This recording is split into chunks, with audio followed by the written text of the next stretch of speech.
it's a nasty world for me. It's not nasty for Democrats like it is for me. And I would like to have my family not have to go out there and go in front of some of the things that, happen.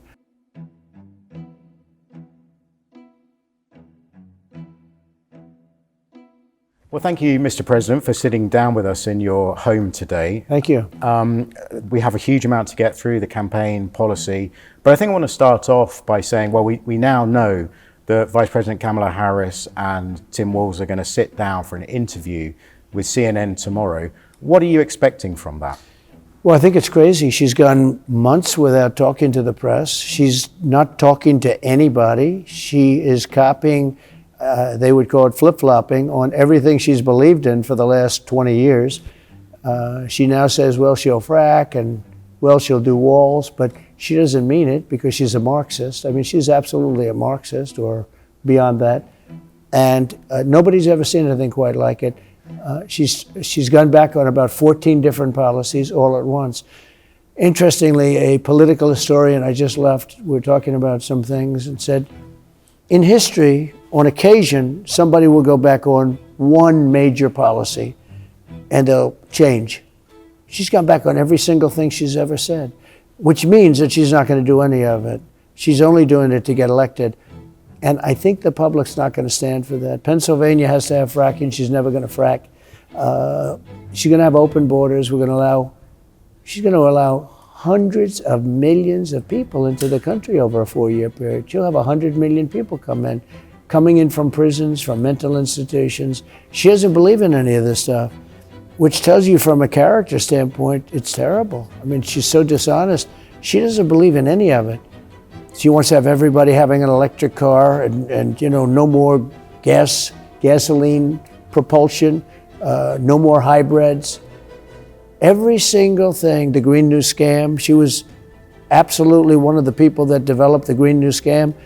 They don't talk about the environment anymore. They don't want to talk about it because they know it's bad for them in terms of the voter. So they've come here. She came in with no votes. Biden, as you know, Biden got 14 million votes, and they said you're losing to Trump by 20 points and you're not going to win. The poll came out at 20 points after the debate. They said, you're not going to win, and Joe, we want you out of here. He said, I'm not getting out. They said, you're getting out. And they got him out. And he's very humbled, and he's frankly, he's a very angry man, because I know people that know him very well, and I know him very well. He's a very angry man. And she got no votes. She was the first one out, and now she's running. Think of it. Whether they had 22 people, nobody knows how many people. They had a lot of people running. She came in last, meaning she was the first one out. She never made it to Iowa. She got not one vote. A lot of people got a lot of votes. And she's the one that's running. But then she's doing something else. She wants not to do the debate. We're doing a debate, I think, but she wants not to. She'd love to get out of it, but she's not meeting any of the press. And it wouldn't have to be a killer like you. It could be somebody that's very friendly to her. And I guess she's doing that with Dana Bash. Well, so tomorrow night, right. I mean, given everything that you've said about her policy positions, what are the specific questions you'd like to see Dana Bash ask her tomorrow? Well, the first thing I want to do is say, why isn't it live? It's not a live interview. It's an interview that's going to be taped and then edited and then put out. So that's not even an interview. Then she's doing it with her vice president sitting there. So she's not very smart. When they ask her a question that she can't answer, she'll just look at him. You answer it.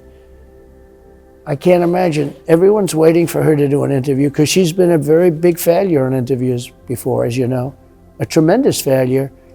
And she brings in the vice president, who, by the way, isn't so good himself. He's been a disaster, this guy. He has been a disaster. His state is in a state of shock from his governorship. He's been a horrible governor. You look at employment numbers, you look at the people that are leaving, you look at all of the problems. Minneapolis is a burned down, they never built it back, it was terrible. He's been a terrible governor. It was a crazy pick, but he's sitting with her to help her out. So this is not the kind of a person we need as president. What would you like to see the interview focus on? Her record in the administration, her record as a prosecutor? Yeah. What are there any specific Well, things? we could go on for hours. because she wanted to have people come into our country with open borders. And if they came in from jails, prisons, if they came in from mental institutions, if they came in as terrorists, it was all okay. They wanted free and open passage for millions and millions of people. I think we took in more than 20 million people during her reign. She was the border czar. Why is she denying that she was the border czar? Everyone knows she was the border czar. They called her the border czar. Now all of a sudden, 4 weeks ago, she said, well, I wasn't really the czar. But whether she was a czar or just in charge of the border, she was in charge of the worst border in history. I want to know what happened. Why was she doing that? Then I want to know, why is she now all of a sudden, 2 days ago, she said, no, I'd like to build a wall after all. She was against the wall for 20 years. She fought me on the wall. She was one of the people that fought. I won 11 different lawsuits. I called it an invasion. I took the money. I built hundreds of miles of wall, but I had to fight her all the way. She wants to do no fossil fuel. She wants to have essentially no family should own more than one car, and it has to be electric. But they don't go far. They cost too much. And by the way, there's a market for electric cars, but it's not everybody. It's not for everybody. You have to have hybrids. You have to have gasoline powered, fully gasoline powered. We have more gasoline. We have more liquid. I call it liquid gold under our feet than anybody. She doesn't want to use it.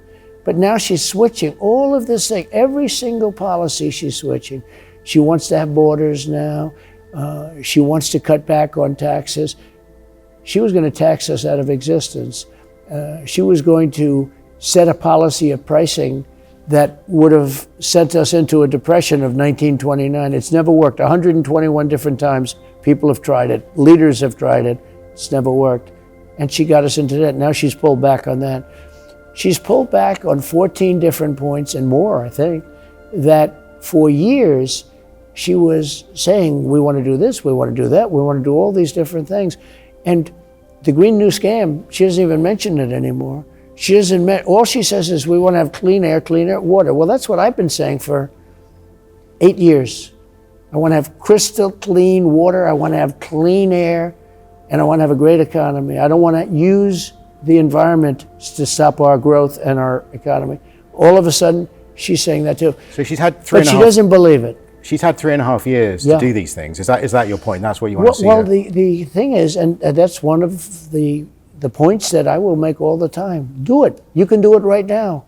You can close the border right now. She doesn't need legislation. You can close the border right now. You can do whatever you want to do environmentally right now. They had 3.5 years to do it. They never did it. They never did it. All of a sudden, about 2 weeks ago, they got a little bit tougher in the border because they have an election coming up. The day after the election, if they won, the border will be open. The whole world is going to pour into this country. We won't be a country.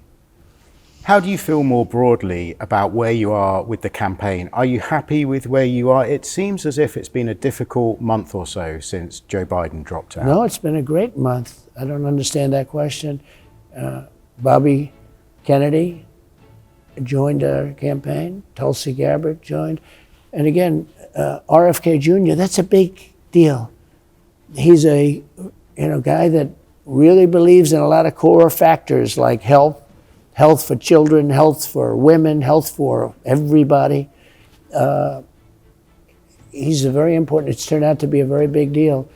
It's also taken a lot away. They had no bounce on their convention. You saw the numbers. It was no bounce. And the reason is she won't talk to anybody. So it's either because she can't explain how she changed every single policy she had, or she's incompetent. Maybe she's incompetent. You saw Biden in the debate. How did he do? I don't think he worked out too well. I don't think this country needs another one of them. We have to find out.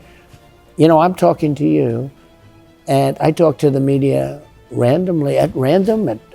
It could be set up. It could be yesterday. I was in Virginia, and I was at different places, and every place I went, there's a lot of reporters. There's always been a lot of reporters for me, for better or worse.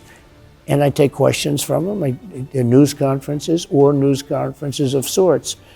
And I answer questions. They give you a question, you give them an answer.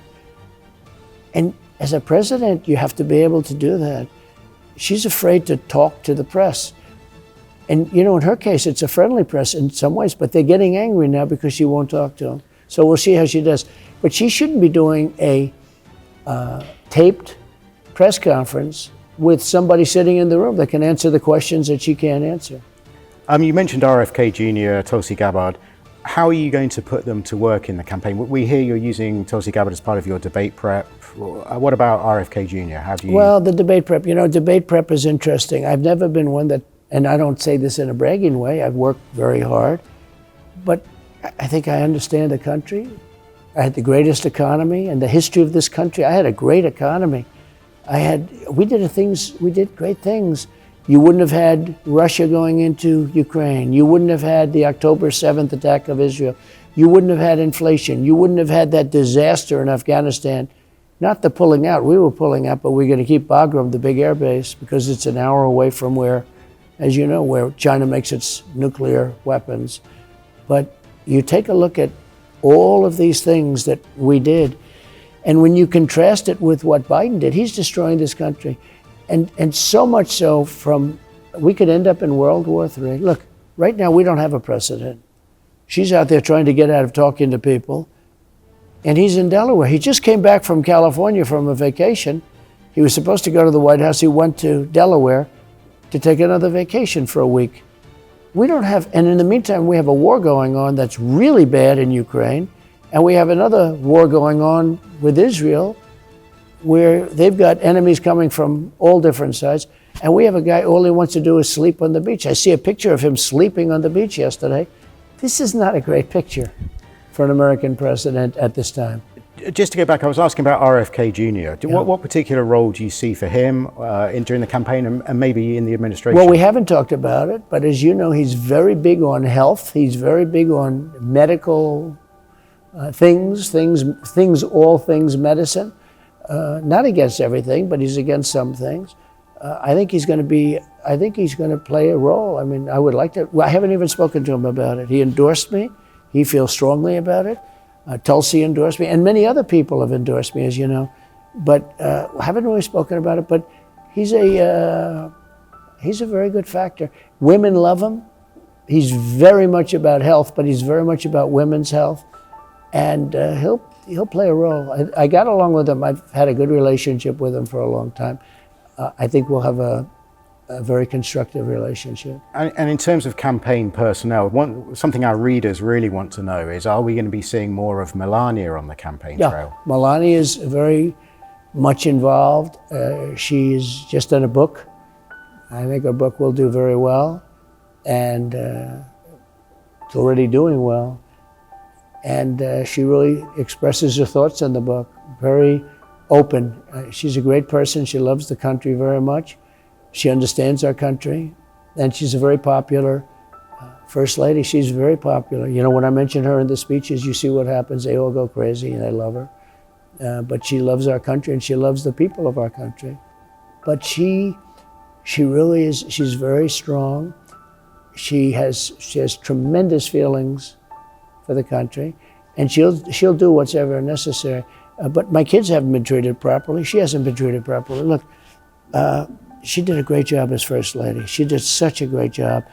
And the image she created for the world to see was incredible. My kids did a great job. My kids gave up so much, and all they did is get accused of Russia, Russia, Russia, and all these hoaxes, you know, misinformation, disinformation, guys like this lunatic Schiff, and who could end up being a senator. It's not even believable. But all they did was, and they did such a good job for the country. As far as I'm concerned, if they, and Ivanka is another one, she did such a great job for the country. I don't want them to be hurt by the horrible things that Democrats are willing to do. You take a look at the things that they did with the 51 agents, I could sit here all day long. I could tell you about how bad they were. And they have obviously Trump derangements in them. They're going crazy. And now I'm leading in the polls again. I was leading against Biden. Think of it. I spent $100 million on fighting Biden. We're leading by 20 points or more after the debate. They tell him he's not going to make it. You're getting out, Joe. He said, I'm not getting out. He says, you're getting out. He said, only God can take me out. And then a day later, he got out. So they take a fighter out. and they put a new fighter in. Nobody ever heard that. You have a fighter. The fighter's losing badly, and they say, all right, let's get him, let's put the new one in.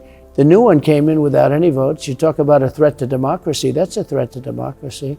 And I don't know, if I were one of the 20 people or so that did better than her in the primary, and all of a sudden they just anointed her with the position. But in some ways I'm happy about it, because she should be easier to beat than Biden. Biden's been around a long time. He has a certain base. Kamala has no base. Nobody knows who she is. You know who she is? She's a Marxist. And this country can't handle a Marxist. We won't have any more elections. This country cannot handle a Marxist. So just coming back to the role of your family in this campaign, I mean, we've been struck by the way Barron has emerged as a secret weapon with influencers. I mean, how important has his input been? He's such a good young guy. He's always a boy to me, right? All my kids, that's my boy and that's my girl, and I don't care if it's politically correct, but they're great people, they're great kids. Barron is a young guy who's a very good athlete, and he's a very smart person. And he's very much captivated the attention of the public. I've seen that. He's gone to some rallies, and when he stands up, he's on the tall side, and he's a good boy. Is he helping you win over the Gen Z, the younger vote? He is. He knows so much about it. Aiden Ross, I do some people that I wasn't so familiar with, different generation. He knows every one of them, and we've had tremendous success, as you know. Maybe you're going to take this and you're going to put it out because you'll have success. We had hundreds of millions of people with Elon. We did the phone conversation, and it was a great success. But we did 3 unusual, and I don't know what you'd call them, but it's a platform with 3 people that I don't know, but 3 people that Barron knows very well. He actually calls all of them like friends of his, because it's a different generation. They don't grow up watching television the same way as we did. They grow up looking at the internet or watching a computer, right?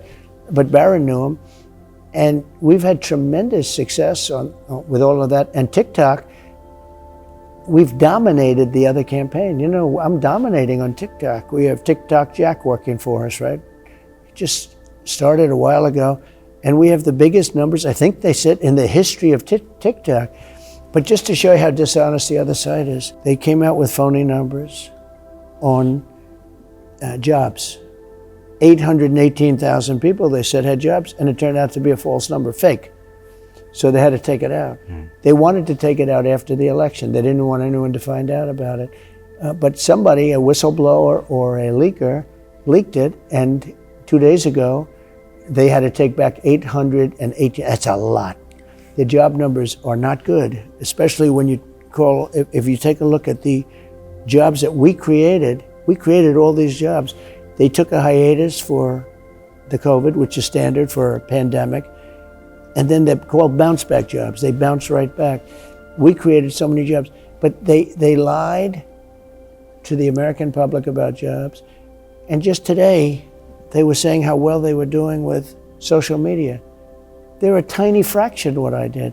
And what they said is Trump is being beaten in social media. Well, it's just the opposite. We have numbers I think you will acknowledge. Has anyone ever done numbers like this on TikTok? Has anyone ever done numbers? You look at Instagram, you look at Truth, you look at X, you look at any one of these things, we're doing great. But the Democrats are really a party of misinformation and disinformation. Very bad was the job numbers when they tried to say they had almost 1 million jobs more than they had. And now they've had to deny it. Can I take you in a bit more of a personal direction? Yeah. I mean, it's extraordinary to think that it's just 6 weeks since you were shot, since an assassin tried to... I don't think about it too much. Well, that's my question. Yeah. Do you reflect on it? Has it changed the way you look at life, for example? Well, it's a miracle, and it's God. It has to be, because I have friends that are shooters, and I'm an NRA endorsed candidate, as you know. Mm-hmm. But I have friends that know more about guns than the people that designed them. And they said it was almost an impossible miss at that close distance. It was considered a very close distance. And if I didn't make that sharp turn to the right, it would have been a whole different story. And equally, if you add now the fact that I seldom use the chart, but when I do use it, it's at the end of the speech, not at the beginning of the speech, and it's always on my left. It's rarely or never on my right. So all of a sudden, I'm looking to the right just for that one instance at the beginning of the speech. When you add up all of these factors, it was a total miracle that I happened to be looking exactly there. So there's something going on, and you know what I'd love to think? I would love to think it's God. And it's God doing it because he wants to save America. He sees what's happening. God sees what's happening in America. We're going bad as a country. Even with religion, we're going bad. You look at the charts. And I would like to say that it is God that saved me. It wasn't just luck. But the reason would be that he saved me because I can save this country. I hope that's right. I haven't been shot, but I've operated in war zones. I've been shot at and bombed. Yeah. And sometimes, soon after that experience, for example, I struggled with loud fireworks. And it left me with some sort of mental kind of scars from that time. Do you have any sort of feeling that maybe you have PTSD? Have you had any counseling? Is that something you would ever think about? A couple of people have asked me that, and I have had no impact. It's just amazing. I was amazed that, the expression surreal experience. Here I have a massive crowd as far as the eye could see, and when you look at the people that were just the group of people behind me, that whole experience, bullets were flying all over the place and nobody left. And we had crowd control people saying, when bullets are fired, everyone stampedes most of the time, like 99% of the time. Nobody left, including the tens of thousands of people in front of me. Nobody left. But when I got hit here very hard, you saw immediate blood. I mean, the blood was all over my hand instantaneously. And fortunately, I went down. And I heard bullets going right over my head. So that was another thing. I had to get down fast. Mm-hmm. I don't call that as much of a miracle as the turn, because the turn was nobody there.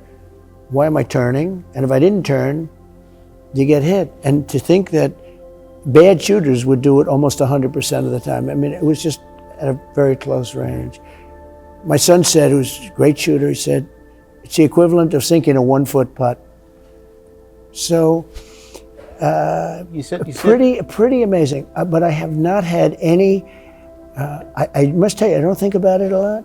I don't want to think about it a lot, but it's had no impact. It healed up, and I wore some pretty heavy bandages for a while, and they got lighter and lighter. It's healed up pretty well, but I don't want to think about it. But I've had no impact. It's had no impact on me from that standpoint. To go in another direction, I want to discuss abortion a little bit. The Democrats think this is one of the areas they can hit you. You put out a message on Truth Social last Friday, I think. My administration will be great for women and their reproductive rights.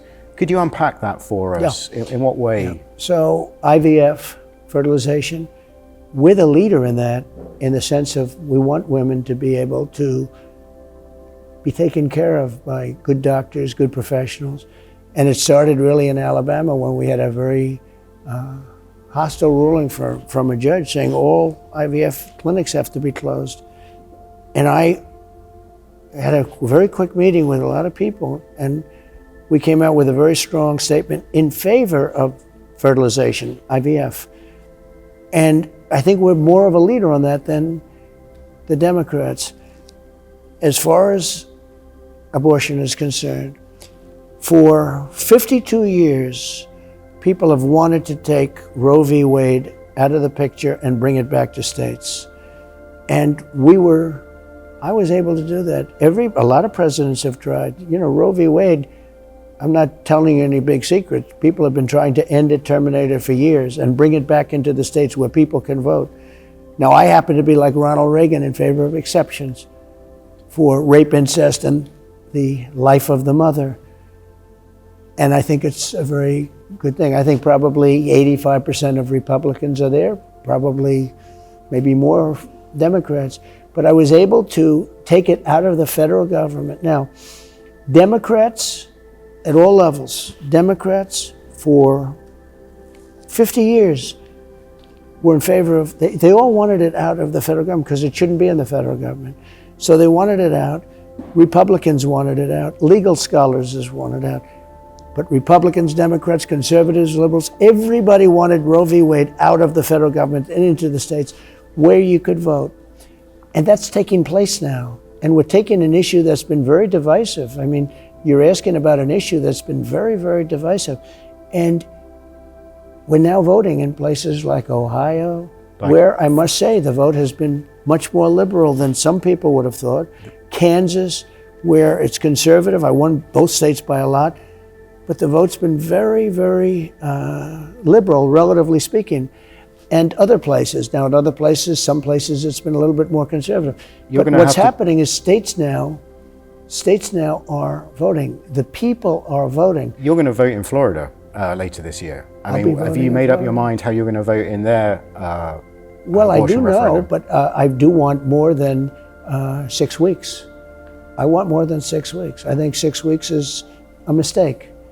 And I'll be expressing that soon, but I want more than 6 weeks. In Florida, we have a 6-week program, and that's what I believe that you're voting on, and I think it should be more than 6 weeks. And if a federal abortion ban were to come across your desk in the Oval Office, what would be your response? Well, you're not going to need it, because the states are all voting right now, and you don't want to put it back into the federal government.